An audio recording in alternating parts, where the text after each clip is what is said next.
Hello. Hello तारा। हाँ सोनी बोलो। तारा, मैं ऐसी जिंदगी जी जी के ना थक गई हूँ। कुछ तो कहो तारा, कुछ तो करो। बोलो क्या करना है मुझे, बताओ। मुझे ना यहाँ से निकाल कर ले जाओ। मैं निकाल कर ले जाऊँ? गई तो तुम खुद थी, जब आना हो आ जाओ। तुम तो भाई की जिद को जानते हो ना, कभी नहीं आने देगा वो मुझे। मैं कोई फिल्मी हीरो नहीं हूँ, और ना ही ये जिंदगी ना कोई फिल्म है और ना ड्रामा। वो जिंदगी के फैसले संजीदगी से करो सोनी। तो क्या करूं? घर वालों को समझाऊं? अपने घर वालों को समझाने की कोशिश करो कि तुम्हारा घर खराब ना करे। अपने हक के लिए बात करो उनसे। मगर मैं आना चाहती हूँ वापस तारा। तो फिर आ जाओ, तुम खुद ही गई थी, खुद ही आ जाओ।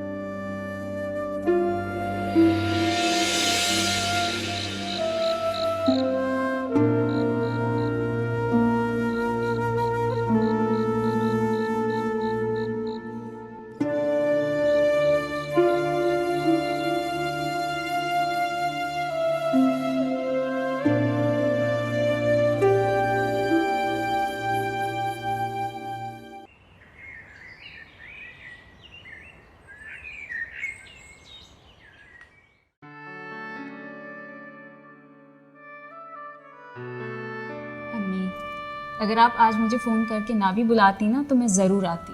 आपको पता है उबैद की परसों की फ़्लाइट कंफर्म हो गई है, वो जा रहे हैं। वैसे भी उबैद और अम्मी जान तो यही कह रहे थे कि मैं कुछ दिन आप ही के पास रहूं। अच्छी बात है। मेरे पेपर्स की तैयारी में कुछ 2-3 महीने तो लग ही जाएंगे, है ना? ठीक है। अरे अम्मी, आप परेशान क्यों हो रही हैं? अभी मैं पाकिस्तान में ही हूँ, कहीं नहीं जा रही, और जितनी दिन इधर रहूँगी ना आपके पास ही रहूँगी। क्या बात है अम्मी, आप कुछ परेशान लग रही हैं। मैं कब से बोले जा रही हूँ और आप हूँ हाँ ठीक है सही से जवाब भी नहीं दे रही। कोई बात हुई है? मुझे बताएं, क्या हुआ है? इधर आओ, मुझे तुम्हें कुछ दिखाना है।